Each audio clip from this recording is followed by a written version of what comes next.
Kirtland gets an early goal from Jeremy Lunka. Newbury gets an equalizer from Julian Cirkla in the second half.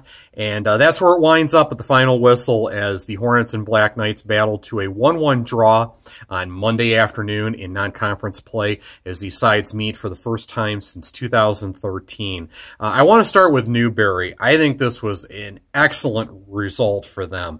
With all due respect to the Northeastern Athletic Conference and that schedule that they primarily play, I would dare say this is as good a result as Newbury has had in soccer in the last 10 years, honestly. I mean, this was a really good result for them.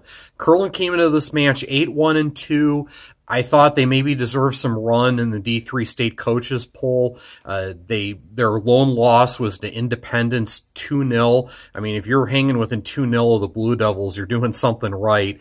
They've only conceded 3 goals all year, 9 clean sheets. And for Newbury to come in here with 13 players, your starting 11 pretty much playing almost the entire match, to get out of there with a result is a big deal for Newbury, and that's why Andy was visibly emotional about it after the match. He should have been. I mean, that's, like he said, that's the way they want them to play, and Newbury played this match exactly the way that they needed to. They needed to be relying on the defensive third play with sharp counterattack, hope for that good opportunity to come along, and eventually it did.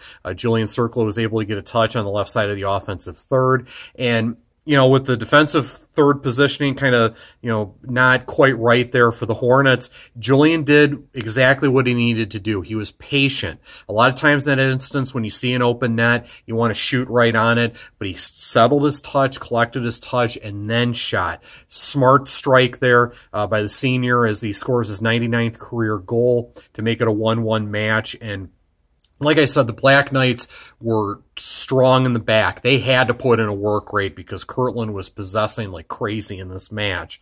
But Newbury did very well in the back. They were organized. They were solid. I thought Tino Johnson had a great match. We first encountered that young man when he was a sophomore. He was telling me, I still remember a couple of years ago, about learning how to play the game through playing FIFA on his video game console and that. And here he is 2 years later. He's not a striker anymore. He's playing more as a defender with Andy, and performing very well in that role. He puts in a work rate, sets a tone for the side, and had a very nice match here. I thought Mario Paletti had an excellent opening 40. I love his work rate. I always have. He had a strong match as well. Just a great performance all the way around for Newbury, and they deserve a lot of credit. Like I said, coming in here with small numbers against a very good Kirtland side and getting a result.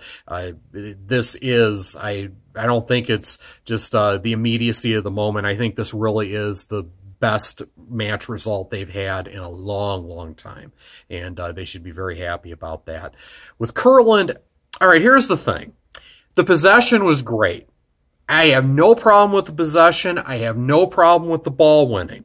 I have no problem with the amount of time they spent in the offensive third. They generated 10 shots on target and had a ton of possession, for crying out loud.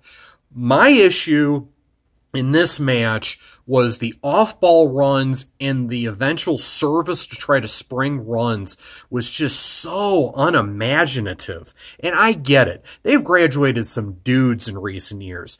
Jordan Iannero, that caliber guy, those guys aren't walking through that door, obviously. So they have to reload on the fly. And they have capability in the side. They can combine and they can move well. And obviously they've had a very nice year so far, but they need better than this going forward, because the difference between the good sides and the great sides are the sides that can go and get a result when you're not able to hit the broadside of a barn. And for a large stretch of this match, Kirtland couldn't get strikes on target. They would generate these good looks. They would have these flashes and glimpses of combination play and couldn't do anything with it. And in a match like this, you got to find the second goal, because going forward, you're going to have to find those goals one way or another, no matter how good or how rough you're playing in the attack. So hopefully they're able to figure that out. John knows that. I think the boys know it. They weren't happy about this very clearly, looking at them after the match. So hopefully this serves as a wake-up call for the Hornets. But again, I know I've said this about 17 17 times now in this video, but I have to say it again. That is a fantastic result for Newbury, and I think that's the story of the day here, to be sure, as the Black Knights get a 1-1 draw with Kirtland on Monday.